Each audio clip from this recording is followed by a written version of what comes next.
함께 나눌 말씀은 에스겔 3장 1절에서부터 15절까지의 말씀입니다.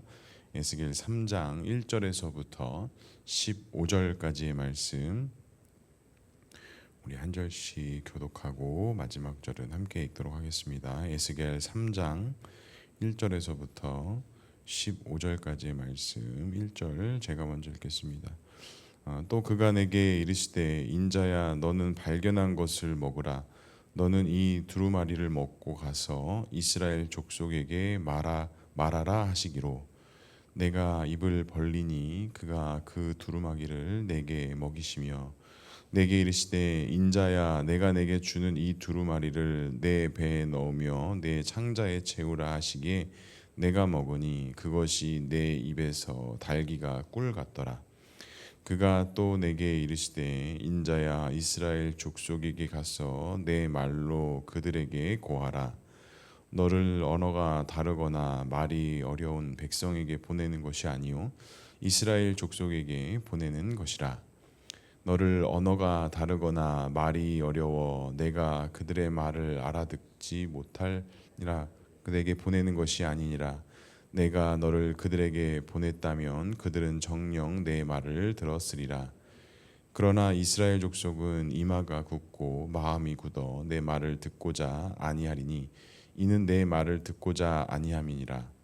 보라 내가 그들의 얼굴을 마주 보도록 내 얼굴을 굳게 하였고 그들의 이마를 마주 보도록 내 이마를 굳게 하였으되 내 이마를 화석보다 굳은 금강석 같이 하였으니 그들이 비록 반역하는 족속이라도 두려워하지 말며 그들의 얼굴을 무서워하지 말라 하시니라.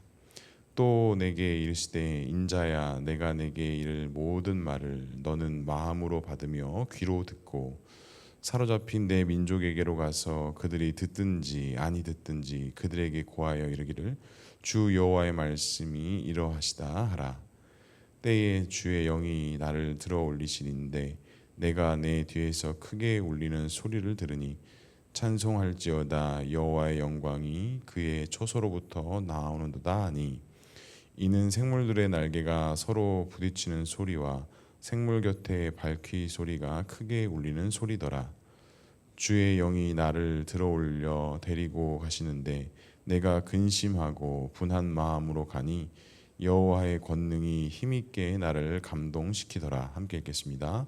이에 내가 데라비에 이르러 그 사로잡힌 백성 곧 그발 강가에 거주하는 자들에게 나아가 그 중에서 두려워 떨며 7일을 지내니라. 아멘. 오늘도 말씀과 기도의 자리에 나오신 성도님들을 사랑하고 축복합니다. 본문의 말씀을 통해서 또 주님의 귀한 음성 듣는 시간 되기를 소망합니다. 이제 에스겔 3장은 하나님께서 에스겔을 부르신 그 목적 또 그가 해야 할 일들을 말씀하시면서 오늘 3장에서는 구체적으로 무엇을 어떻게 왜 그렇게 해야 되는지 이야기들을 좀 담고 있습니다. 첫 번째로 하나님의 말씀이 우리 에스겔에게 어떻게 다가온다라고 말씀하십니까? 3절에 이렇게 말씀하시죠. 내가 이르시되 인자야 내가 내게 주는 이 두루마리를 내 배에 넣으며 내 창자에 채우라 하시기에 내가 먹으니 그것이 내 입에 달기가 꿀 같더라 라고 에스겔은 표현을 합니다. 하나님의 말씀을 받으라 또 그것을 받아 먹으라 라고 말씀하시면서 에스겔이 그걸 먹자 그 하나님의 말씀을 받는 것이 마치 꿀같이 달더라 라고 이렇게 고백하고 있습니다.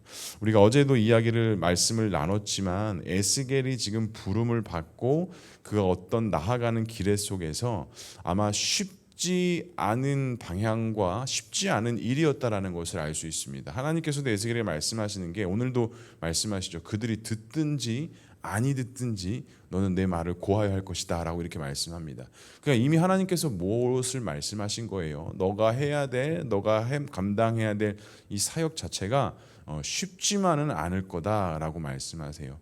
말씀을 전하는 자에게 있어서의 가장 큰 어려움은 전하고자 하는 그 말씀에 듣지 아니하고 그것에 대한 어떤 영향력과 은혜가 있지 않을 때 참 그것만큼 어려운 곳은 사실 없습니다. 저도 설교자 입장에서 만약에 제가 하나님의 말씀을 나누고 선포하는 것이 성도들에게 어렵게 다가가고 그것이 이해되어지지 않는다면 그것은 저뿐만이 아니라 제가 받은 사명에 있어서도 상당히 힘들고 어려운 부분일 수 있다라는 것입니다. 어제도 교회 정리를 마무리하고 그리고 이제 저희 막내랑 제가 차를 같이 이렇게 타고 갔거든요. 근데 갑자기 지아가 저한테 이런 질문을 하는 거예요. 아빠, 그러면 나는 안 믿는 친구들하고 이제 놀면 안 되는 거야? 그러는 거예요. 이게 무슨 소리야? 그랬더니 아빠가 그렇게 설교했잖아. 그들에게 들어가지도 말고 그들의 신도 부르지 말라며. 그래서 지아야 그게 아니라 그래서 이제 집에 가는 길 동안 다시 이제 막내한테 이렇게 설명하는 시간들이 있으면서 제가 또 한 번 이렇게 다짐했던 게 정말 말씀을 잘 전해야겠구나라는 생각을 어제 막내랑 이야기하면서 좀 그런 생각이 들었습니다. 물론 2학년이기 때문에 아직 그런 이야기들을 다 받아들이고 좀 이해하는 것이 어려운 부분들이 있겠지만 하나님의 말씀을 전하고 선포할 때 모든 연령층들이 그것들을 이해하고 받아들일 수 있도록 오늘 에스겔이 주의 말씀을 자기 배에 창자에 넣었을 때 마치 꿀과 같다라고 이렇게 고백했던 것처럼 연령에 상관없이 하나님의 말씀이 그 영혼들에게 마치 꿀과 같이 달콤하게 들릴 수 있도록 잘 준비하고 잘 해야겠다라는 생각을 다시 한번 했습니다. 그러니까 에스겔도 본인이 하나님께 받은 사명들이 쉽지 않다라는 걸 알았지만 그 하나님의 말씀을 내가 채우고 내가 간직했을 때 그것이 마치 내가 꿀을 먹었을 때 그 기쁨과 맛있다라는 그 감정이 느꼈던 것처럼 주의 말씀이 자기에게 그렇게 다가왔다라는 것입니다. 사랑하는 성도 여러분, 우리도 주의 말씀을 가까이 한다라고 하는데 주의 말씀이 나에게 꿀같이 다가오고 계십니까? 아니면 주의 말씀을 가까이 할 때마다 마음이 어렵고 부담스럽게 다가오고 계십니까? 사실은 그것이 우리에게 꿀과 같다라는 표현도 우리에게 어려움과 부담감으로 다가온다라는 표현도 사실은 같은 거다라고 저는 생각합니다. 그 말씀이 나에게 크게 은혜가 될 때도 있고 그 말씀으로 인하여 내가 많은 고민과 많은 생각을 할 때가 있습니다. 그런데 사실은 꿀과 같이 달게 하는 것도 하나님의 은혜지만 하나님의 말씀을 묵상하고 읽었을 때 내 마음 가운데 찔림이 있고 부담이 있고 통회하는 마음이 있고 회개하는 마음이 있다면 사실은 그것은 꿀과 같이 느껴지는 것보다 더 큰 은혜요. 더 꿀과 같이 느껴지는 것이 바로 그러한 하나님의 말씀이라는 것이죠. 사랑하는 성도 여러분, 오늘도 그 말씀을 가까이 하여서 그 말씀이 나에게 꿀과 같이 그것이 부담이고 힘들고 어렵게 다가온다 할지라도 하나님께서 나에게 주시는 생명의 말씀임을 믿고 그 말씀을 가까이 할 수 있는 저와 우리 모두가 될 수 있기를 주님의 이름으로 간절히 축복합니다. 그러면 두 번째로 하나님께서 오늘 에스겔에게 명령하시는 것은 무엇입니까? 4절에 이렇게 말씀합니다. 그가 또 내게 이르시되 인자야 이스라엘 족속에게 가서 내 말로 그들에게 고하라 라고 이렇게 이야기합니다.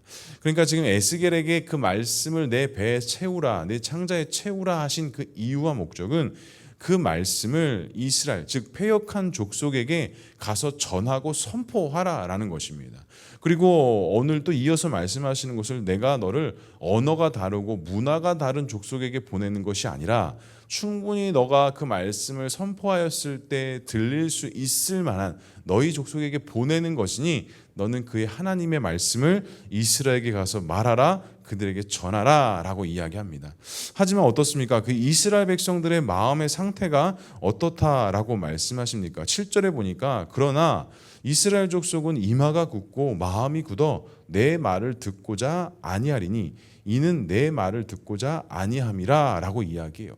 그러니까 에스겔의 너의 말을 듣지 아니할 것이다 라고 분명히 말씀하셨어요. 그들은 마음이 굳고 이마가 굳어서 이미 너의 말을 듣지 않을 거야. 근데 너 말을 듣지 않는다는 건 곧 나의 말을 듣지 않는 거야 라고 이렇게 말씀하세요. 근데 저는 어제 이 부분을 묵상하면서 아니 그들이 안 들을 건데 왜 굳이 내가 그런 힘든 일을 왜 굳이 그렇게 어려운 일을 내가 왜 해야 되는가. 솔직히 에스겔이 그런 마음 그런 생각이 들지 않았을까 생각을 해요. 아니 말씀을 선포하시라고 하면 그것을 듣고 수용하는 자들에게 가서 선포하게 하셔야지. 아니 아직 말도 안 했는데 이미 하나님께서는 그들이 듣지 아니할 거다라고 말씀하셨다라는 거예요. 그러면서 또 이어서 하는 말이 그들이 듣든지 아니 듣든지 그들에게 선포할 것이다. 선포해야 된다라고 말씀하시면서 에스겔을 어떻게 준비시키시느냐 8절과 9절에 이렇게 말씀합니다. 보라 내가 그들의 얼굴을 마주 보도록 내 얼굴을 굳게 하였고 그들의 이마를 마주 보도록 내 이마를 굳게 하였으되 내 이마를 화석보다 굳은 금강석 같이 하였으니 그들이 비록 반역하는 족속이라도 두려워하지 말며 그들의 얼굴을 무서워하지 말라 하시니라. 그러니까 에스겔은 지금 이 사명을 받고 주의 말씀을 들었을 때 이미 그들에게 가서 하나님의 말씀을 전하라라는 이 자체가 아마 에스겔에게 있어 상당히 두려움이었고 걱정이었다라는 것을 우리가 알 수 있습니다. 왜냐하면 이미 이들은 바벨론 포로로 이끌려온 자들이었기 때문에 또 5년이라는 시간이 지난 상태였기 때문에 그들에게 있어서 하나님의 말씀을 전하고 선포한다라는 것은 마치 벽돌, 돌과 같은 사람들에게 뭔가 들리지 않는 말들을 하는 것 같은 것이었기 때문에 에스겔에게 있어서도 그들에게 있어서 하나님의 말씀을 선포하는 것은 두려움이었고 걱정이었다라는 거예요. 그런데 오늘 하나님께서 어떻게 준비시키십니까? 내 이마를 화석보다 굳은 금강석 같이 할 것이다 라고 이야기하면서 너가 두려워하는 것, 걱정하는 것들을 내가 너를 그렇게 준비시킬 것이다. 그렇게 단단한 돌처럼 너를 준비시킬 것이다 라고 에스겔에게 말씀하신 거예요. 성도 여러분, 우리도 누군가에게 복음을 전하고 예수님을 이야기할 때 사실은 우리에게도 두려움이 있습니다. 우리에게도 걱정이 있습니다. 특별히 나를 잘 알고 잘 이해가 되는 사람한테 말하는 것은 아무 문제가 되지 않지만 잘 관계가 없는 사람들에게 가서 하나님의 이야기를 하고 예수님의 이야기를 한다라는 것은 참으로 쉽지가 않습니다. 어제 제가 아까 막내랑 이야기했다고 했죠. 그러면서 자기가 친한 친구가 성당을 다니는 것 같다는 거예요. 그럼 성당은 도대체 뭘 믿냐, 뭐가 다른 거냐라고 막 별의별 이야기를 그 짧은 시간에 저한테 막 하기 시작하더라고요. 그래서 지아야, 성당은 이제 예수님을 믿기보다는 마리아 사실은 더 이렇게 마음이 그럼 마리아는 도대체 누구? 예수님 엄마 있잖아. 그래서 아 그래? 그러면 이제 그 친구들에게 어떻게 예수님을 이야기해야 되냐라는 거예요. 그러니까 벌써 그 어린아이도 자기 친구들에게 예수님을 이야기해야 되고 하나님에 대해서 이야기하는 것에 대해서 그것에 대한 사실 걱정, 두려움들이 사실 그 어린 아이들에게도 있다라는 거예요. 근데 어른들인 우리들에게도 마찬가지입니다. 우리가 예수님을 이야기하고 복음으로써 또한 어제 말씀 나누고 구별된 자의 삶을 살아간다라는 것이 사실 쉬운 일이 아닙니다. 그런데 오늘 하나님께서 에스겔에게 뭐라고 말씀하셨습니까? 너를 이렇게 준비시킬 것이다. 너의 이마를 너의 모든 것을 이렇게 단단한 화석같이 금강석같이 할 것이다 라고 말씀하시면서 너는 두려워하지도 말고 걱정하지도 말라라고 말씀하십니다. 성도 여러분, 그렇습니다. 우리가 하나님 앞에 믿음으로 산다라는 건 내가 하는 것이 아닙니다. 내가 단단해지고 내가 무엇인가 갖춰져 있기 때문에 믿음으로 사는 것이 아니라는 것이죠. 왜냐? 믿음이라는 것은 내가 준비하고 내가 세워가는 것이 아니라 일단 시작부터 하나님께서 주신 선물이기 때문에 그 믿음을 굳건하게 하시고 단단하게 하시는 건 누가 하시는 겁니까? 하나님께서 하신다라는 거예요. 그래서 믿음의 단단함, 믿음의 깊음과 넓음은 우리의 어떤 나이, 연륜, 알고 모름의 차이에 있는 것이 아니라 내가 그만큼 하나님 앞에 얼마만큼 순종하고 있고 하나님 앞에 얼마만큼 간구하고 있느냐가 우리가 하나님 앞에 믿음으로 사는 결정적인 힘과 능력이 된다라는 것입니다. 사랑하는 성도 여러분, 오늘 하나님께서 에스겔에게 두려워하지 말라라고 말씀하시면서 다시 한번 그들에게 듣든지 아니 듣든지 너는 가서 선포하라라고 그렇게 말씀하고 있습니다. 우리에게도 동일하게 말씀하십니다. 우리가 속한 세상 속에서 우리가 믿음으로 사는 것, 우리가 두려워하고 걱정해야 될 것이 아니라 하나님께서 주신 그 믿음으로 말미암아 우리가 그렇게 믿음으로 살아갈 수 있기를 주님의 이름으로 간절히 축복합니다. 마지막으로 하나님의 권능의 힘이 어떤 일을 하게 합니까? 우리 14절에 이렇게 말씀합니다. 주의 영이 나를 들어올려 데리고 가시는데 내가 근심하고 분한 마음으로 가니 여호와의 권능이 힘있게 나를 감동시키시더라 라고 말씀합니다. 그러니까 또 무엇을 알 수 있어요? 에스겔은 부담이었습니다. 하나님이 이렇게 말씀하심으로 또 두려워하지 말라라고 말씀했지만 사실 에스겔은 부담이었던 것 같아요. 사실 근데 이런 부담감이 사실 믿음으로 살고자 하는 우리들에게도 있습니다. 신앙으로 살고 믿음으로 살면 사실 많은 것을 희생해야 되고 많은 것을 양보해야 되고 또한 많은 것을 감수해야 하는 일들이 사실 너무나도 많이 있습니다. 사실 근데 에스겔도 그랬던 것 같아요. 하나님께서 그렇게 부르시고 그들을 보내시고 가는데 마음이 쉽지 않았던 것 같아요. 근데 오늘 에스겔이 무엇이라 말씀하고 있습니까? 여호와의 권능이 힘있게 나를 무엇하셨대요? 감동시키셨대요.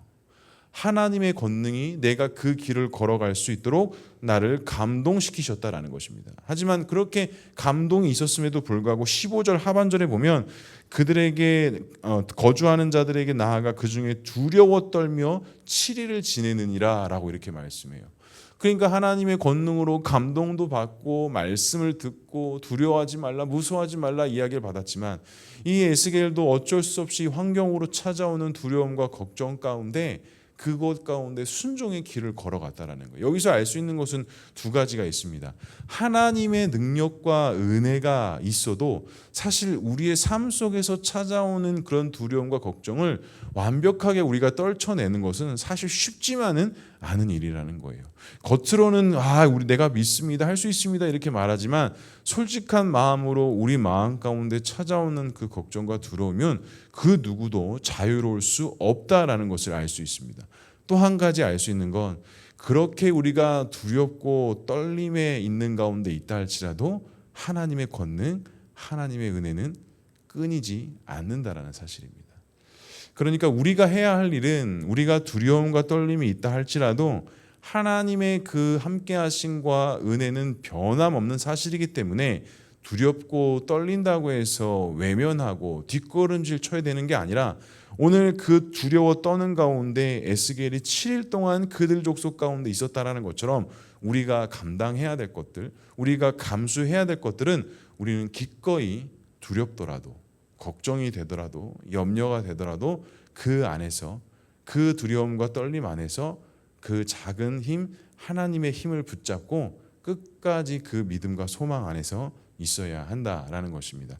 사랑하는 성도 여러분, 여호와의 권능이 나를 감동시키더라라고 이야기했던 에스겔의 고백, 또한 그런 감동과 은혜가 있었음에도 불구하고 두렵고 떨리는 마음으로 그 사명과 그 부르심의 순종의 길을 걸어갔던 에스겔, 이 부르심과 이 순종이 오늘 우리가 살아가야 할 믿음의 모습, 믿음의 방향인 것을 믿으시기 바랍니다. 그리고 하나님께서 함께 하시는 그 은혜로 말미암아 오늘도 나의 힘과 나의 능력이 아니라 하나님께서 주시는 은혜로 말미암아 오늘도 감사하고 승리하는 삶을 살아갈 수 있는 저와 우리 모두가 될 수 있기를 주님의 이름으로 간절히 축복합니다. 기도하겠습니다.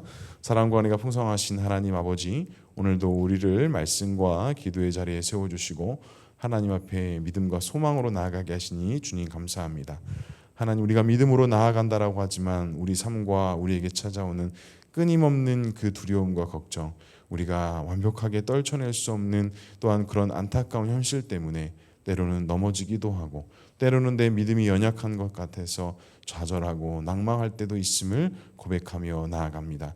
하나님, 하지만 이 모든 것이 하나님의 은혜요 하나님의 함께하심이라는 것을 다시 한번 오늘 말씀을 통해서 알게 하셨사오니 하나님, 우리가 두려워하거나 떨리는 것이 아니라 하나님 앞에 더욱더 엎드리고 말씀을 가까이 하여서 믿음으로 살아갈 수 있는 우리 모두가 될 수 있도록 주님 역사하여 주시옵소서. 주님, 또 기도합니다. 이 시간 주 앞에 나올 때 많은 기도의 제목 가지고 나왔습니다. 기도하고 간구하는데 주님께서 특별한 은혜를 허락해 주시고 응답되어 주시는 은혜가 있게 하시고 하나님께 역사들을 맛보아 누리며 나가는 귀한 기도의 제목, 기도의 시간 될 수 있도록 주님 역사하여 주시옵소서. 이번 주 금요일과 토요일 교회 여름 사역과 가족의 밤 행사가 있습니다. 정말 기도로서 잘 준비되고 또 많은 성도들과 또 전도 대상자들, VIP들, 또 우리 새가족들 함께 동참될 것인데 이 모든 시간들을 통해서 하나님의 은혜와 하나님의 소망이 있게 하시고 함께 감사하며 서로 격려하며 축복하며 나아가는 귀한 시간 될 수 있도록 주님 역사하여 주시옵소서. 하나님께서 함께 하실 것을 믿사오며 이 모든 말씀 예수 그리스도의 이름으로 기도합니다.